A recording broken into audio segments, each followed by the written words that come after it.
तो आखिरकार चुनाव खत्म हुए और चुनाव खत्म होने के बाद अब हर कोई इंतजार कर रहा है नतीजों का कि अब नतीजे क्या आएंगे। ईवीएम की पेटियां कल 4 जून है, कल खुल जाएंगी और उसके बाद नतीजे हम सबके सामने होंगे। लेकिन इस बार के चुनाव में या हर बार के चुनाव में, जब भी लोकसभा चुनाव होते हैं, जब भी विधानसभा चुनाव होते हैं या जब भी कोई भी चुनाव भारत देश में होता है, आप 3 शब्द हमेशा सुनते होंगे। एक है बैलेट पेपर, दूसरा है ईवीएम। ईवीएम बहुत बार चर्चा का विषय रहती है, लगभग हर चुनाव में ईवीएम चर्चा का विषय रहती ही है और ईवीएम पर सवाल भी उठते हैं। फिर है वीवीपैट। क्या आप जानते हैं कि इन तीनों में फर्क क्या है? ये है क्या?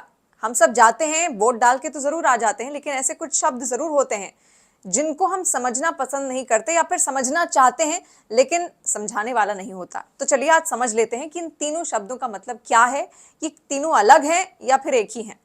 तो सबसे पहले बात करते हैं बैलेट पेपर की। बैलेट पेपर एक मत पत्र होता है या फिर इसको पोस्टल बैलेट भी कई बार कहा जाता है। ये जो बैलेट पेपर होता है, इसको कुछ लोग ही इसका इस्तेमाल कर सकते हैं। चुनाव आयोग ने हर किसी के लिए सुविधा बनाई हुई है। जो आम जनता है वो तो ईवीएम का इस्तेमाल करती ही है, लेकिन कुछ ऐसे लोग होते हैं जो बैलेट पेपर का इस्तेमाल करते हैं। कुछ ऐसे मतदाता हैं जिनके लिए चुनाव आयोग ने अलग से एक प्रक्रिया बनाई है बैलेट पेपर की। अब बैलेट पेपर है क्या, ये समझ लीजिए। एक तरीके का ये मत पत्र है और इसको इलेक्ट्रॉनिक तरीके से या फिर डाक के जरिए इलेक्शन कमीशन तक पहुंचा दिया जाता है। जो मतदाता होता है वो अपने उम्मीदवार को चुनता है और फिर इलेक्ट्रॉनिक तरीके से या फिर डाक के जरिए इलेक्शन कमीशन तक ये जो डाक पत्र हैं वो पहुंच जाते हैं या फिर बैलेट पेपर उस मतदाता के पहुंच जाते हैं। अभी मतदाता होते कौन है ये समझिए। ये मतदाता होते हैं चुनाव में जिनकी ड्यूटी लगी है, वो अधिकारी, वो कर्मचारी, जो सुरक्षा बल। आपने देखा होगा जहां जहां भी पोलिंग बूथ में आप जाते हैं, कई सारे सुरक्षा बल वहां पर होते हैं ताकि जो वहां की व्यवस्था है वो ना बिगड़े। इसके अलावा कई सारे जवान होते हैं जिनकी ड्यूटी चुनाव में लगी होती है। तो ये जितने भी लोग हैं, और इसके अलावा इस बार जो सुविधा एक चुनाव आयोग ने बनाई थी, 85 साल के ऊपर उम्र वाले जो बुजुर्ग हैं वो भी चाहें तो बैलेट पेपर के जरिए अपना मतदान घर बैठे दे सकते थे।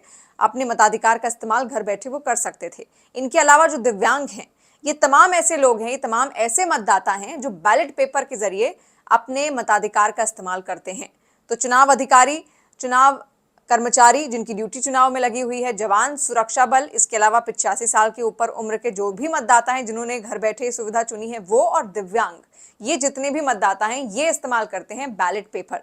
तो बैलेट पेपर आपने समझ लिया क्या होता है। ईवीएम आप सब जानते ही होंगे। ईवीएम को कई बार आप लोगों ने कई बार उसका इस्तेमाल भी देखा होगा। ईवीएम का वो जो फुल फॉर्म है वो है इलेक्ट्रॉनिक वोटिंग मशीन।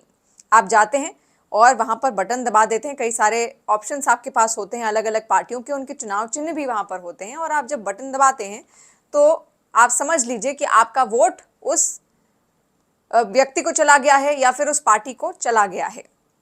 लेकिन जब ईवीएम आई थी, पहले तो 1980 के दशक तक लगभग बैलेट पेपर का ही इस्तेमाल किया जाता था, लेकिन फिर आई ईवीएम।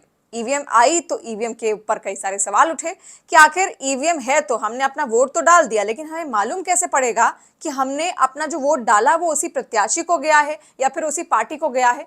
तो उसके बाद चुनाव आयोग ले आई वीवीपैट। साल 2013 में नागालैंड में जब विधानसभा चुनाव हुए थे, तब सबसे पहली बार वीवीपैट मशीन का इस्तेमाल ट्रायल के रूप में किया गया था। अब वीवीपैट का फुल फॉर्म आप समझिए और फिर ये समझिए कि वीवीपैट का काम क्या होता है। ये तो समझ लिया कि ईवीएम पर सवाल उठे तो वीवीपैट आया, लेकिन इसका काम क्या है। तो वीवीपैट का जो फुल फॉर्म है वो है voter verifiable paper audit trial. अब वीवीपैट का काम ये होता है कि जैसे ही आपने बटन दबाया ईवीएम में, मान लीजिए आपने किसी पार्टी का बटन दबा दिया, अब आपको ये समझना है कि आप क्या उसी पार्टी को आपका वोट गया है या फिर नहीं। तो वीवीपैट की मशीन पर आप जब ध्यान देंगे तो वहां एक पर्ची निकलती है।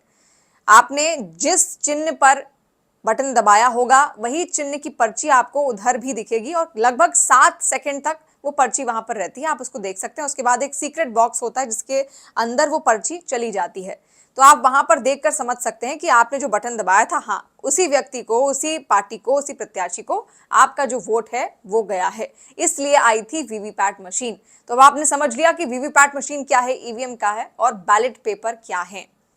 तो आपको कैसा लगा हमारी एक्सप्लेनर, आप बताइएगा जरूर कमेंट सेक्शन के जरिए। और तमाम आप भी सुझाव दे सकते हैं जिन टॉपिक्स पर आप चाहते हैं कि हम एक्सप्लेनर्स इसी तरीके से बनाएं।